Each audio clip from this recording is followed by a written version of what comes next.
प्रिय भैयाओं, सुप्रभात। मैं बाबुलनाथ दुबे, हिंदी प्रवक्ता, गोपाल सरस्वती विद्या मंदिर सीनियर सेकेंडरी स्कूल, रायबरेली।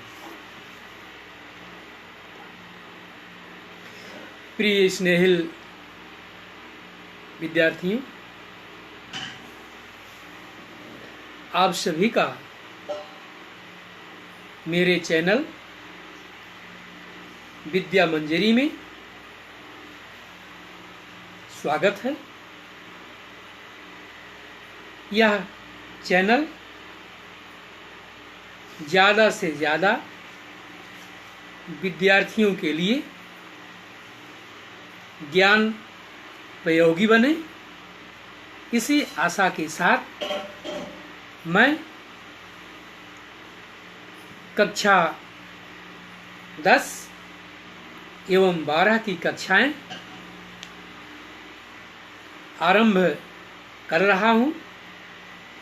आप सभी ज़्यादा से ज़्यादा संख्या में जुड़कर ऑनलाइन घर पर रहकर कक्षा को सुचारू रूप से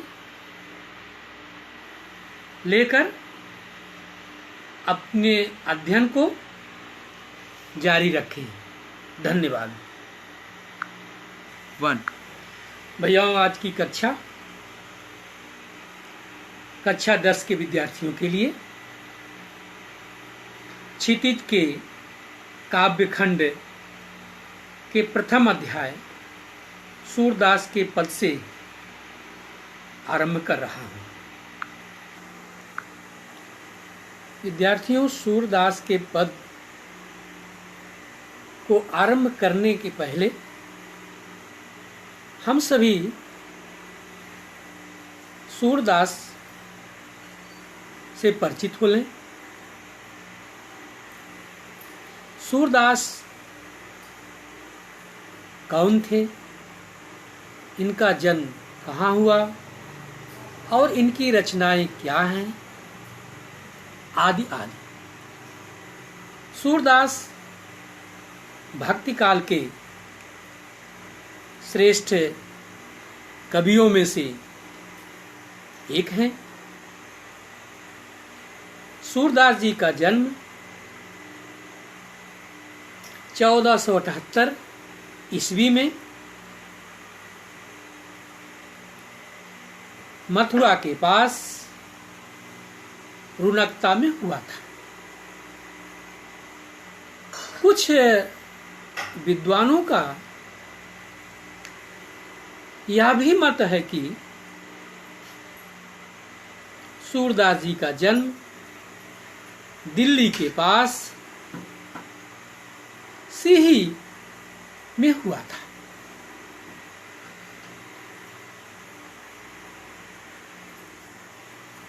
सूरदास के बारे में तमाम विद्वानों के मत अलग अलग हैं। कुछ तो आपको जन्मान्य मानते हैं, कुछ सूरदास को जन्मान्य नहीं भी मानते हैं। यह विषय विचारणीय और कुछ तर्क के साथ विद्वानों ने अपने विचार प्रकट किए हैं। कहते हैं, किसी भी व्यक्ति को अपने ज्ञान को सर्वश्रेष्ठ बनाने के लिए किसी की आवश्यकता पड़ती है। ऐसी स्थिति में वह कौन हो सकता है बच्चों? गुरु। हाँ, गुरु सूरदास के जीवन में भी गुरु का महत्वपूर्ण योगदान हुआ। सूरदास के गुरु का नाम वल्लभाचार्य था। सूरदास जी मथुरा में ही गौघाट पर श्रीनाथ मंदिर में बच्चों भजन कीर्तन किया करते थे और इनका निधन सन 1583 ईस्वी में पारसोली में हो गया। इनकी प्रमुख रचनाएं सूरदास के 3 ग्रंथ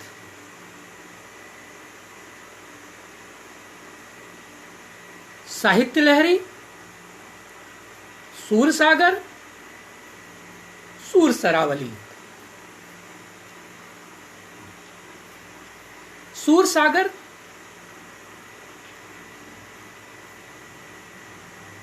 के माध्यम से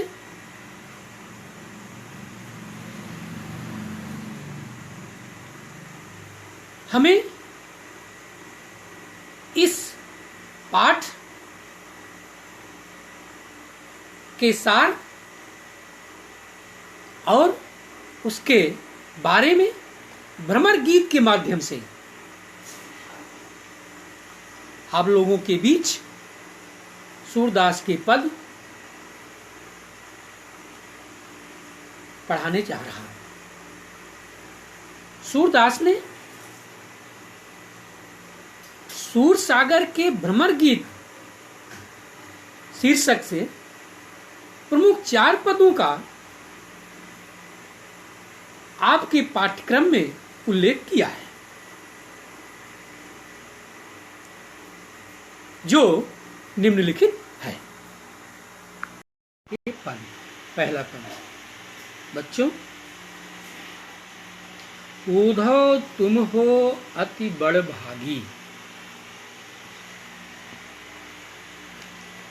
अपरस रहत स्नेह तगात, नाहिन मन अनुरागी। इस पद के माध्यम से सूरदास जी कहना चाहते हैं कि यह प्रसंग उस समय का है जब कृष्ण मथुरा चले गए हैं और गोकुल के लोगों को सदैव स्मरण करते रहते हैं। वहाँ के लोग, नंद बाबा, गोपियाँ, गायें, ये सब उनको अपनी ओर खींचती हैं। ऐसे समय पर कृष्ण अपने मित्र सखा उद्धव को ब्रज भेजते हैं। उद्धव निर्गुण ज्ञान के उपासक थे। कृष्ण को लगा शायद उद्धव जाकर गोपिकाओं के अंदर हमारी प्रति जो लगन है, अपने इस योग के माध्यम से उनका मन स्थिर कर सके। इसलिए कृष्ण ने उद्धव को गोकुल भेजा। उसी प्रसंग में गोपियां उद्धव को पाकर अत्यधिक आह्लादित तो होते हैं, प्रसन्न तो होते हैं, लेकिन जब उनके इस योग के संदेश के बारे में सुनते हैं तो वे उद्धव पर तंज कसते हैं, व्यंग बाण छोड़ते हैं और कहते हैं कि उद्धव तुम हो अति बड़भागी। बड़भागी का अर्थ भाग्यवान। हे उद्धव, आप तो बड़े भाग्यशाली हैं। क्यों भाग्यशाली हैं? क्योंकि आप कृष्ण के सखा हैं, कृष्ण के मित्र हैं। अपरस रहत सनीह तगाते नाहिन मन अनुरागी। आप ने जो बातें कही हैं उससे यह स्पष्ट होता है या ज्ञात होता है, अपरस रहत सनीह तगाते। ऐसा लगता है जैसे आप स्नेह के धागे में, श्री कृष्ण के प्रेम रूपी धागे में बंधे ही नहीं, और आपका मन उनके प्रति कभी अनुराग में आया ही नहीं। नीरस जान पड़ते हैं। आप तो ठीक वैसे ही हैं जैसे पुरैन पात रहत जल भीतर। पुरैन कमल का पत्ता। बच्चों, कमल का जो पत्ता है जल में रहता है, लेकिन जल की बूंदें उसको स्पर्श नहीं कर पाती। अर्थात उद्धव कृष्ण के साथ रहते हुए कृष्ण के प्रेम को नहीं समझ पाए।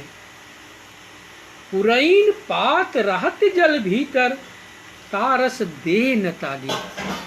अर्थात उस जल की बूंदे उस कमल के पत्ते को स्पर्श नहीं करती। वैसे ही कृष्ण के साथ रहते हुए कृष्ण के प्रेम को उद्धव नहीं जान पाए। जो जल माह तेल की गागर। और आप ठीक वैसे हैं दूसरे उदाहरण के माध्यम से, जैसे जल के मध्य तेल की गागर हो और जल की बूंद उस तेल की गागर पर स्पर्श नहीं करती, ढरक जाती, नहीं रुकती। वैसे ही उद्धव श्री कृष्ण के प्रेम और स्नेह आप तक स्पर्श नहीं कर पाया।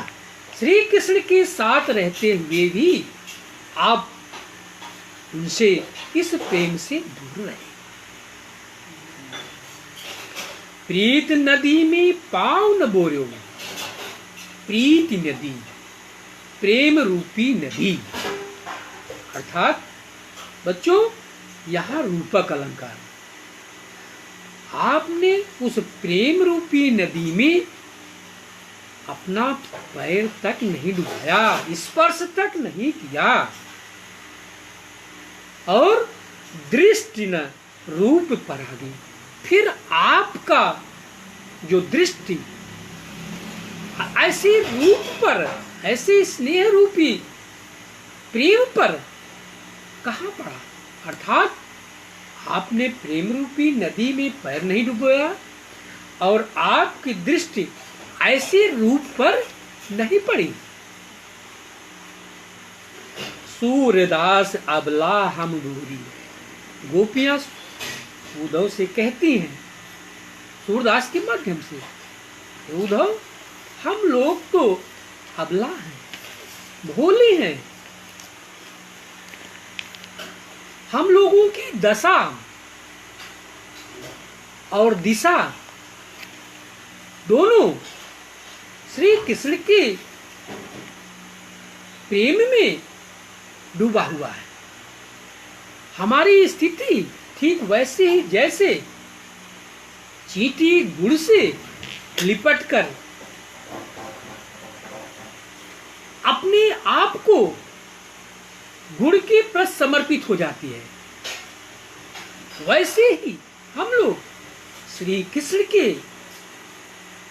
प्रेम में आसक्त हो गए हैं, निमग्न हो गए हैं, और उनके सिवा हम लोग किसी को कुछ नहीं समझ पाते। और आपके द्वारा इस प्रकार का जो लाया हुआ ज्ञान है हम लोगों के लिए हृदयग्राही नहीं है। बच्चों, कहने का आशय ये है कि उद्धव के द्वारा लाया हुआ ये ज्ञान है, यह शुष्क ज्ञान है जिसे गोपियां खारिज कर देती हैं और श्री कृष्ण के प्रेम में अनुरक्त होकर श्री कृष्ण के संदर्भ में अपनी कथा सुनाती हैं।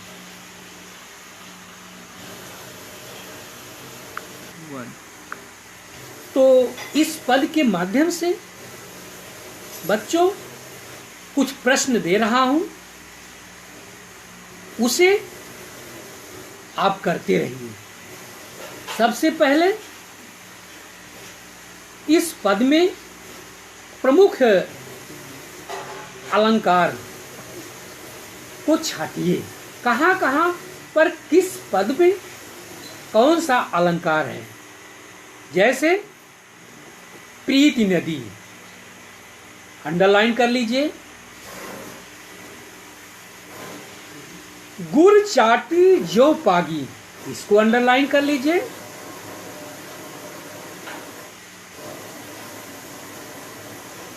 पुरैन पात रहत जल भीतर, तारंग देह न दागे, इसको अंडरलाइन कर लीजिए। और दूसरा प्रश्न,